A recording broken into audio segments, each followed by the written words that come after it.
Perfect. Got the All ability on right. stage now.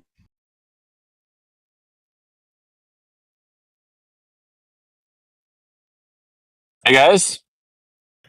There we go. I think we're good to go there, mate. So first of all, I just wanted to say a massive thank you for coming on and getting in front of a few people and answering some questions that I know the community's been looking forward to asking, and giving some community engagement.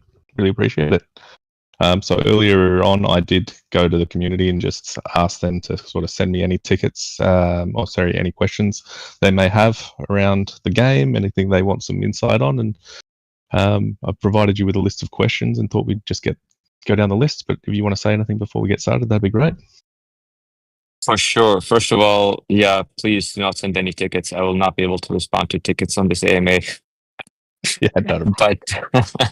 But other than that, looks like we are 18 in the audience, so we are, complete. And yeah, I'm looking forward to jumping into some of these questions. We appreciate you guys, obviously, being very, very active in the game. And Lim Reaper, appreciate you putting this together. So let's jump right into it. Awesome, mate. So the first question that popped up was looking back on the development so far. Are there any particular mechanics or features that you were excited to implement, but so far they've either been cut or delayed due to technical limitations or time constraints? Well, it's a two-part answer here. We had numerous things delayed that I was extremely excited about. One of them being just the faster movement. I remember we already had the vaulting and fast mantling and all these mechanics kind of ready to go, and I saw them in a very, very rough 3D staging environment, and then it took forever to get them over into live production because of the way it changed everything within the movement, and so you couldn't just kind of transpose it over. And that's actually one of the things that most folks don't realize. Oftentimes people are like, oh, this weapon is too strong or too weak or whatever, insert your adjective here. Just go and add 5 points of damage. And the devs are like, oh, no, this is not how it works. So sometimes seemingly simple changes impact so many other systems and so many other components in the game that a seemingly small change like, fast vaulting, climbing, etc., jumping over obstacles took, I think, 2 months to implement from me actually seeing the movements working beautifully in a gray boxy environment of, jumping over boxes. In terms of new mechanics or features that I'm excited about, I mean, yeah, there's always stuff that I see in the dev environment that is exciting. I would say that I've never not been excited about something new that they were cooking up. It's always something cool. So, but obviously, what those things are, I'm not at liberty to disclose until we have it live.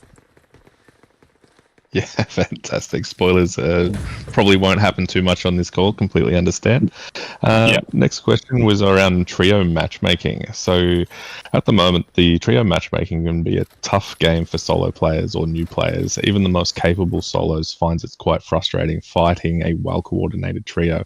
Has the team considered changing the core game with duos mode to create a more balanced and accessible experience without fragmenting the player base too much into separate solo and trio queues, whilst the player base is continuing to grow? Yeah, so obviously, as all of you guys already have experienced, we went from having only trios to also adding solos to also then, now having deathmatch that kind of replaced solos temporarily for now at least. So of course, we're looking at other game modes and we're looking to kind of get folks as satisfied as possible in terms of the different options that we offer them, while at the same time, as you guys, or as you already clearly hit on the head, right? Main issue being that you need to make sure that all works with the existing player base in a way where everyone has a good experience. And by good experience, we mean you still don't want to mix, which we did in the past, and now, of course, I've stopped doing because it was a very, very bad experience for beginners as well as experienced players.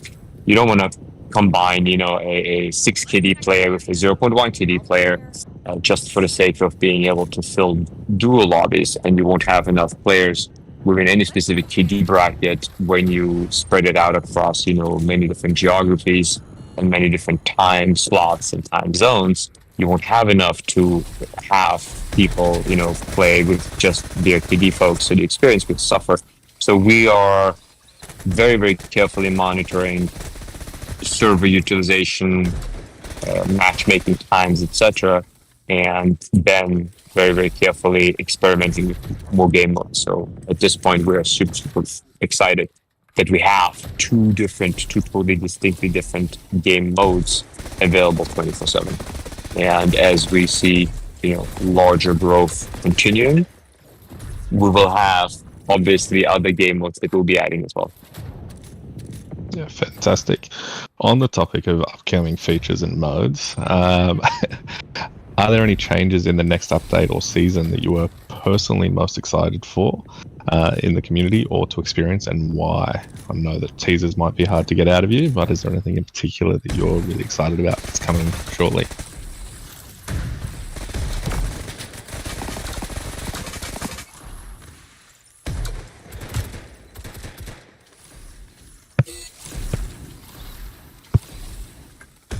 When it first was released, but I was super, super excited about that one, just because of the animation and the mechanics and the kind of neat ideas around it. So there's some really cool limps that are in the pipeline that I'm excited about, and of